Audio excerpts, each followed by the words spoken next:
Tento víkend v piatok a v sobotu v Šali sa nám začína vývoz biologicky rozložiteľného odpadu.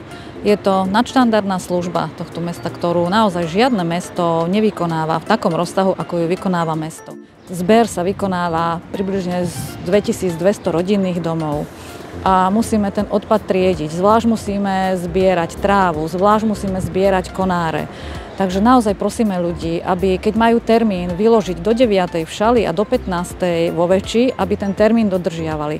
Aby sa nestávalo to, že si myslia, že keď už zobrali trávu, tak ešte druhé auto sa vráti pre konáre, tak ich prosíme, aby nedokladali pre tieto rodinné domy a mysleli si, že sa im to potom zoberie.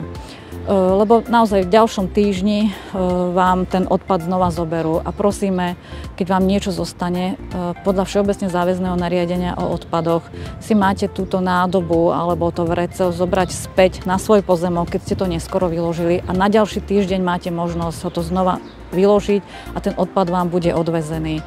Ale prosíme vás, aby ste tam naozaj vykladali len odpad, ktorý vám vznikol pri tej bežnej údržbe záhrady v tom týždni. Nie to, čo ste si nazbierali za 2-3 mesiace a aby ste sa na nás neobracali s tým, že máte vonku vyložený odpad na celú vlečku a žiadate nás o to, aby sme vám ho odviezli. Takéto prípady si musíte zaplatiť sami, ak si čistíte nejak vo väčšom záhradu alebo rúbete si stromy lebo sa nám to proste stáva, že ľudia si vyrúbu celý pozemok a zavolajú nám, že im neodviezli odpad.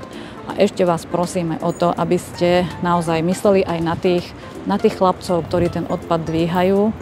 Keď to aj nebude úplne pozviazané, buď im pomôžte pri tom, keď je to niekedy ľahšie, možno ako to viazať do tých snopčekov, a aby ste im tam naozaj nedávali veľké váhy do tých vriec a nádob.